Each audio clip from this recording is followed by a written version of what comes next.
அனைத்து நண்பர்களுக்கும் வணக்கம். உங்கள் ஆஸ்ட்ரோ பழனிசுவாமிகள் பேசுகிறேன்.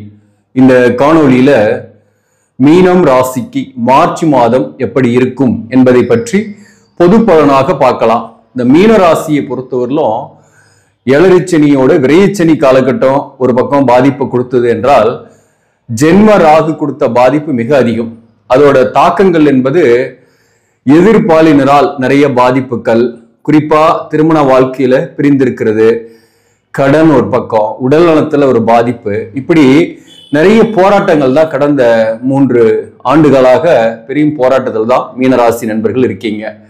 இந்த மார்ச் மாதம் எப்படி இருக்கும், அதுல ஏதாவது சொல்யூஷன் இருக்கா, எந்தெந்த விஷயத்துல நாம பாசிட்டிவா இருக்கோம் செயல்படலாம், எந்தெந்த விஷயம் நெகட்டிவா இருக்கும் கொஞ்சம் பொறுமையா இருக்கிறது நல்லது என்பதை பற்றி இந்த பதிவுல நாம பொது பலனாக பார்க்கலாம்.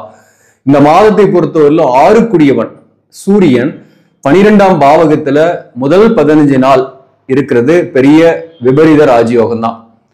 ஒரு மறைவு ஸ்தானாதிபதி இன்னொரு மறைவு ஸ்தானத்துல இருந்து மேலும் விரையாதிபதியாகவும் சனியை அஸ்தங்கப்படுத்தி இருக்கு. இந்த சனி அஸ்தங்கம் என்பது இந்த மாதம் ஃபுல்லாவே இருக்கு, மார்ச் 27 வரையிலுமே இருக்கு. இந்த சூரியன் சனியை அஸ்தங்கப்படுத்தும் போது என்ன பிளஸ் மைனஸ் அப்படின்னாக்க, குறிப்பா வேலையில ஒர்க் ப்ரெஷர் டென்ஷன் இருக்கும், ஆனா வேலையில நல்ல பேர் கிடைக்கும், புகழ் வரும், வருமானம் வரும். பிசினஸ் பண்ணக்கூடியவர்களுக்கு ஹார்ட் ஒர்க் இருக்கும், வாடிக்கையாளர்களுடைய டார்ச்சர் டென்ஷன்லாம் இருக்கும், ஆனா கூடுதலாக வருமானம் வரும். இதுல நெகட்டிவான விஷயம் என்ன அப்படின்னாக்க, தந்தைக்கு உடல்நலம் பாதிப்பு வரலாம், தந்தையுடன் கருத்து வேறுபாடுகள் வரலாம் இந்த காலகட்டத்தை பொறுத்து வரலாம். அதே போல நீங்களும் ஹெல்த் இஷ்யூஸ் வராம பார்த்துக்கணும். மேலும் சில பேர்லாம் தனித்து இருக்கக்கூடிய சூழ்நிலை, சரியா தூக்கம் இல்லாமல் சூழ்நிலை, குடும்பத்தோடய இருக்கிறீங்கன்னா கூட ஒரு லோன்லினஸ்ஸா ஃபீல் பண்ணக்கூடிய சூழ்நிலை இருக்கும். அதுல தூக்கத்துக்கு கொஞ்சம் இம்பார்ட்டன்ஸ் கொடுத்துட்டீங்கன்னாக, உங்களுடைய உடல்நலத்துல கொஞ்சம் கவனம் செலுத்திக்கிட்டீங்கன்னாக்க இந்த மாதம் சிறப்பு தான். அதே போல வேற என்ன பாசிட்டிவான பாயிண்ட் அப்படின்னாக்க, வேலை இல்லாதவர்களுக்கு வேலை தேடுறீங்க அப்படின்னாக்க பயணங்கள் அலைச்சல்களுடன் வேலை வாய்ப்பு கிடைக்கும்.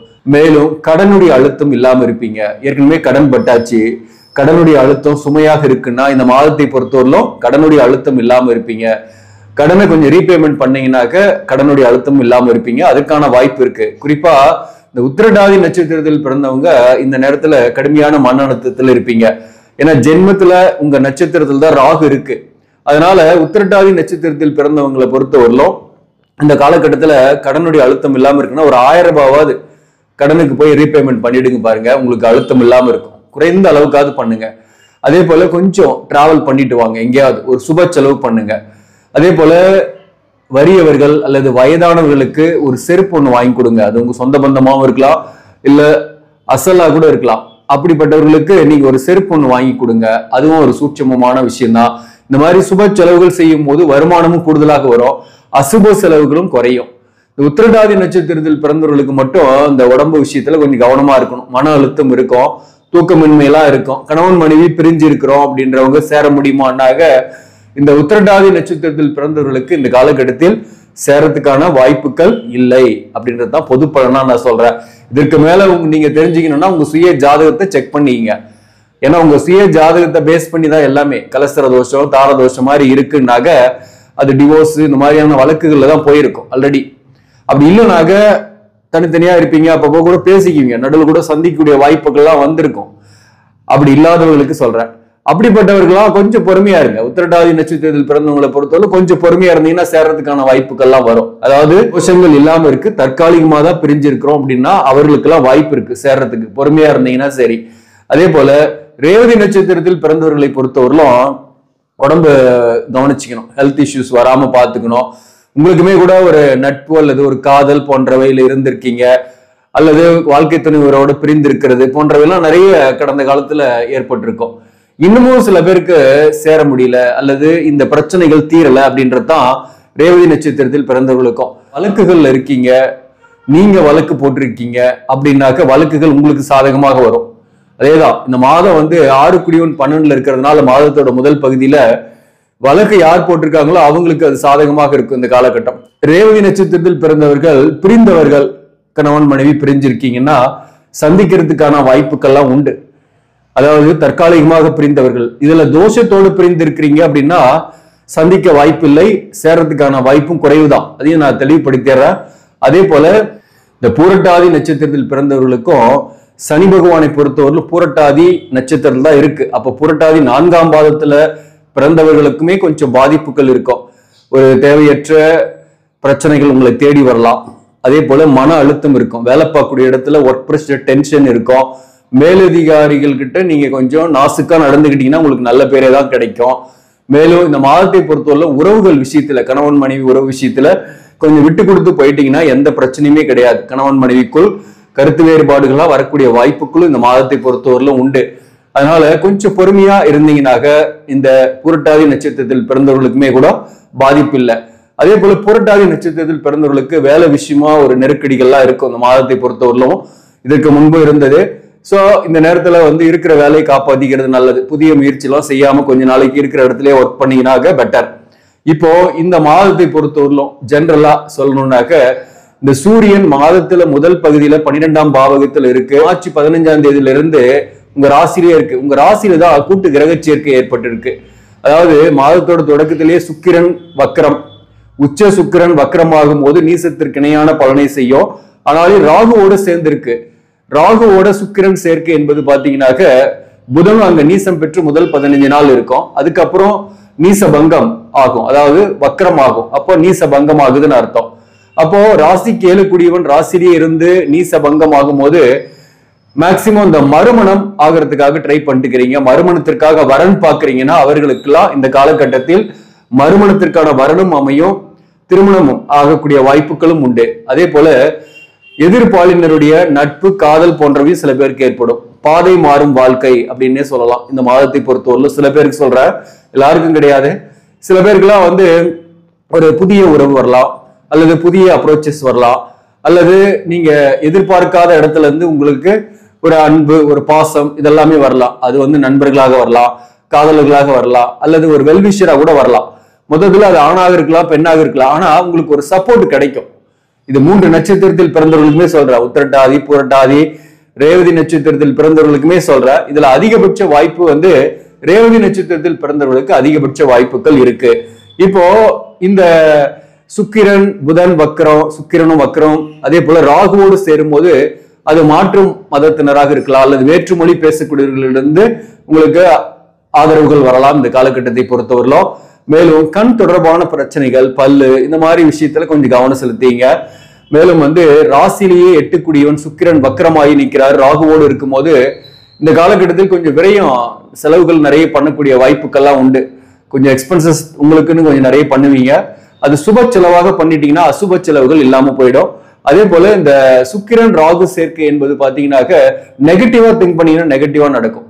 அதாவது நீங்க இது நடந்துருமோ அது நடந்துருமோன்னு பயப்பட்டுக்கிட்டே இருந்து நெகட்டிவாவே அப்ரோச்சஸ் பண்ணீங்கன்னு வச்சுங்க, எல்லா விஷயத்தையுமே உங்களுக்கு எல்லாமே நெகட்டிவாவே நடக்கிற மாதிரி இருக்கும். நீங்க அதனால இந்த மாதத்தை பொறுத்தவரையிலும் 8 கூடியவன் ராசியில் இருக்கும்போது பாசிட்டிவ் திங்கிங் வளர்த்துங்க பாருங்க. பாசிட்டிவாவே யோசிங்க, எது பார்த்தாலையும் முயற்சி செய்யுங்க நிறைய, ஆட்டோமேட்டிக்கா உங்களுக்கு பாசிட்டிவாவே நடக்கும். இதுதான் ஒரு சூட்சுமம். அதே போல இந்த மாதத்தை பொறுத்தவரையிலும் வீட்டுல வந்தீங்கன்னா கொஞ்சம் கருத்து வேறுபாடு, மிஸ் அண்டர்ஸ்டாண்டிங்லாம் இருக்கும். அதாவது கணவன் மனைவி ஒன்னா இருக்கிறீங்க, பிரியாம இருக்கிறீங்கன்னா கூட, அதாவது வெளியில சந்தோஷமா இருந்துட்டீங்கன்னா வீட்டுல சந்தோஷம் இல்லை, வீட்டுல சந்தோஷமா இருந்துட்டீங்கன்னா வெளியில சந்தோஷம் இல்லைன்ற மாதிரி ஒரு நிலைமை இந்த காலகட்டத்தில் இருக்கும். பணம் இருந்தா வாழ்க்கை துணைவரோடு இல்ல, வாழ்க்கை துணைவர் கூட இருந்தாங்க பணம் இல்லை அப்படின்ற ஒரு நிலைமை சில பேருக்குலாம் இந்த காலகட்டத்தில் இருக்கும். இதுவும் கடந்து போகும். அதனால இதை பெரிதுபடுத்தாம, சப்போஸ் நீங்க பணம் சம்பாதிக்கிறீங்க, இப்போ ஒரு நிர்பந்தம் இருக்கு, தேவை இருக்கு, வாழ்க்கை துணைவர் ஒரு பக்கம் இருக்கிறாங்க, நீங்க ஒரு பக்கம் இருக்கீங்க, தொழில் காரணமா தான் பிரிஞ்சிருக்கீங்கன்னா அதுல எந்த பிரச்சனையும் இல்லை. முடிஞ்ச அளவுக்கு அவங்க கிட்ட அடிக்கடி பேசிக்கிட்டே இருங்க, அப்பப்போ போய் பார்த்துட்டு வாங்க. அதே போல பணம் சம்பாதிக்கிறதும் முக்கியம் தான் வாழ்க்கையில. பணம் இல்லைன்னா வேற எந்த மதிப்பு இல்லை, மரியாதை இல்லை, வாழ்க்கையும் இல்லைன்றது மாதிரி ஆயிடுது இல்லையா? அதனால பணம் சம்பாதிங்க, வாழ்க்கை துணைவரோடையும் பேசிக்கிட்டே இருங்க.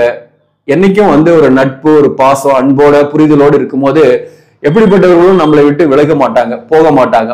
இந்த மாதிரி தொழில் காரணமாக பிரிந்திருக்கீங்க அப்படின்னாக்க கண்டிப்பா ஒரு நாள் நீங்க மீண்டும் சேர்ந்து விடக்கூடிய வாய்ப்புகள்லாம் உண்டு. அது 3 நட்சத்திரத்தில் பிறந்தவர்களுக்குமே சொல்றேன்.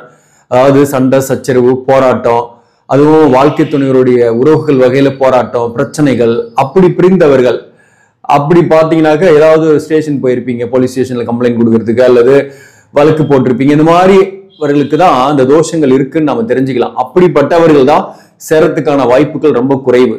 மற்றவர்கள் ஏதோ ஒரு நாள் கண்டிப்பாக மீண்டும் சந்திக்கக்கூடிய வாய்ப்புகள்லாம் வரும். அதனால இந்த மாதத்தை பொறுத்தவரை பொறுமையா இருங்க. அது கூடிய சீக்கிரம் வரும்.